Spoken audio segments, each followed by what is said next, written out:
In this drill video, we're going to talk about the neck brace drill. We're going to go over 3 different things: the one joint rule, what head movement is okay and what to look out for, and then I'm going to show you a before and after of one of my hitters.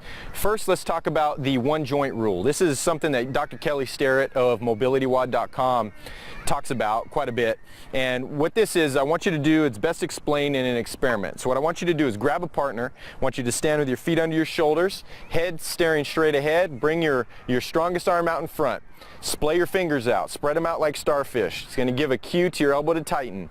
And what I want your partner to do is he or she's going to try and bend your arm, bend your elbow, okay? Bend your elbow, and you're going to resist them bending your elbow. Then after a couple seconds of that, then what I want you to do is stay out here, same position. Now I want you to take your head back just like this, and then try and resist them bending your elbow. Then what I want you to do is go chin to chest. Same thing, try and resist them bending your elbow with your chin buried in your chest. Then last one, number 4, is take your ear, drop it into your shoulder, have them try and bend your elbow and you resist bending the elbow. Now my question to you is, which way, with your head forward, back, down, or sideways, was it easier for you to resist them bending of your arm? Most likely, it was the first one. When you staring straight ahead, it was easier for you to resist them bending the arm. And this has to do with, it's like we're guillotining the central nervous system, in Dr. Kelly Starrett's words. So now I'm going to show you what the neck brace drill looks like.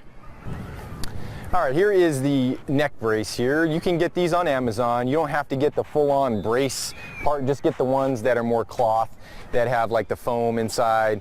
All you're looking for is something that's a little cumbersome, a little bit stiff, that the hitter gets the idea of what you're doing. I'll put a couple links for a youth and an adult model on Amazon. They're pretty cheap. I think total it'll cost you 15-20 bucks shipped. But if you have a hitter that's doing things like whether they got chin to chest, or they're going with the head back like they're looking in the sky, or they're going sideways, then this is going to be a very good investment, and you probably only really need to use it a few times. It's going to correct it pretty quick. To the fact that you don't have to, if they start doing it again later, you can just cue the neck brace. You don't even have to put it on, have them put it on, because they'll remember what that feeling was of being a little bit restricted in their head movement when they swing. So what you want to do is, when they're swinging, the only movements that are okay is they can turn this way and turn this way. This is it. Now they're going to have minimal head turn, but you don't want them to really be stiff and now they're pulling out and looking out over here. Okay, just let them know that they can turn this way. They just aren't allowed to go this way, or this way. So when all it takes is doing a couple rounds of 5, where you just have them either off the tee or soft toss. You can try it from live. I think we did it a couple times. But you want them to hear and then swing and be able to keep that head still, not going this way, not going this way, not going this way.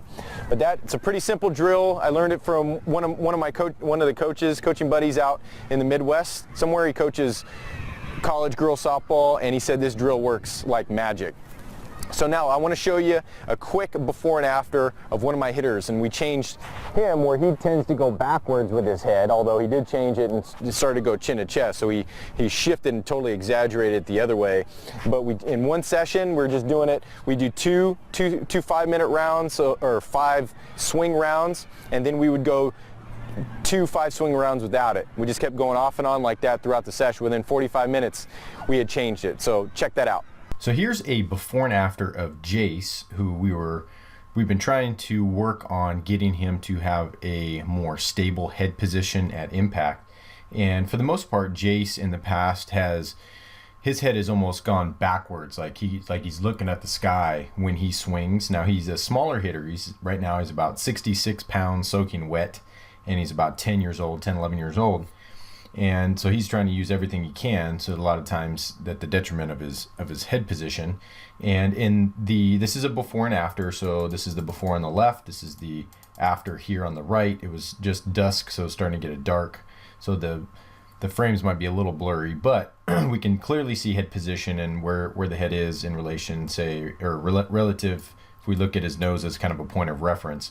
So as you can see, as we start the swings, everything else is the same. And in this session, we put the neck brace on for, say, 2 rounds of 5 swings, and then took it off for 2 rounds of 5 swings and put it back on for 2 rounds of 5 swings, and just kind of did that back and forth.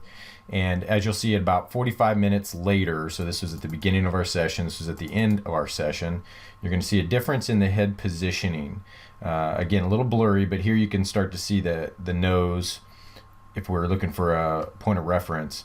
And you can see how the head over here, he's actually fixed the back, like the head going back, and he was actually compensating the opposite way, where the chin going into the chest, or just more of chin going chest or chin going into the shoulder. And as you can see on the left or on the right, the after, that the head stays much more still on almost a similar pitch. This was soft toss, and you can see both pitches are low. You can see this pitch is down here, and this pitch is kind of down right here. So the one on the right is a little bit higher, but they're both low pitches, and you can see the difference in head positioning because of the neck brace drill.